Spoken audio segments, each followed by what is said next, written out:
using their global financial control and using their global terror tactics to let America do, to make America do all these things which the Israeli foreign policy demands. Never in history you would find such a small country controlling such a huge country like America. And Misra, the last line of his article of December 9, very interestingly says, it has other phenomena like outsourcing war on terror to mercenaries attached to it. He's talking about Mossad. The Mossad has a habit of outsourcing terrorism. Mossad excels in forming armies of private mercenaries and destabilizing states the world over. Just go on the net. And this time, the Mossad's target is Pakistan. The war has come to Pakistan now. There is an urgency in Mossad now. There is an urgency in Israel to destabilize Pakistan. And for that, they want to drag India with it. Now, the convergence of interest between the Indian fascists, the Israeli Zionists, and the American hardliner neocons is one. Target, Pakistan. And that was Mumbai. That is why Mumbai was orchestrated. That is why the Indians are going practically hilariously overboard trying to prove that Pakistan was involved, despite overwhelming evidence from eyewitnesses and their own media and Western sources that this was an inside job. It was a false flag operation. They did it themselves. They wanted to divert attention from themselves towards Pakistan.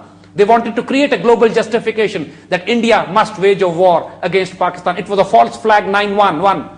It didn't work out. They goofed up. But they tried very hard. And lots of people died in this covert black operation. That was Mumbai.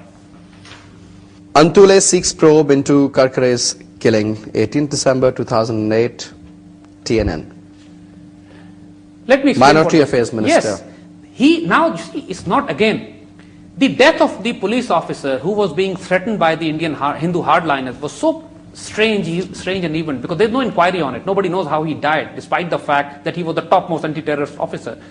The Indian minority states minister actually raised the issue in the parliament and asking for a solid inquiry. But what actually happens in return?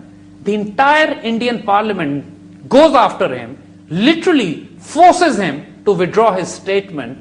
The fascist, again, this is again a sign that the fascists have won in the Indian parliament. And they've got greater influence in the parliament. Exactly. That man, Antole, was brave enough to take his stand. He stood his ground for a very long period of time, suggesting, no, yes, there is a suspicious character to his death of the police officer.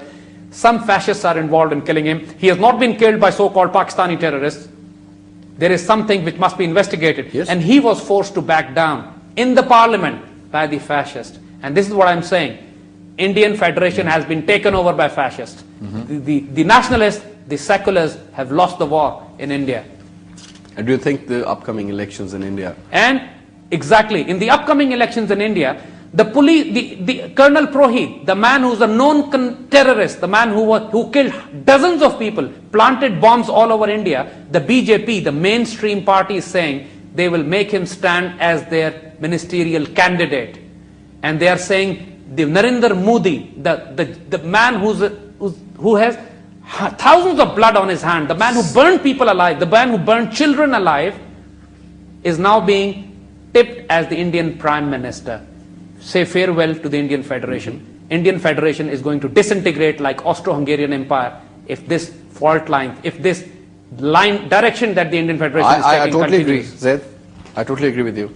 So this man was forced to keep his mouth shut on this particular issue. Was the Mumbai attack a contractual terrorist operation?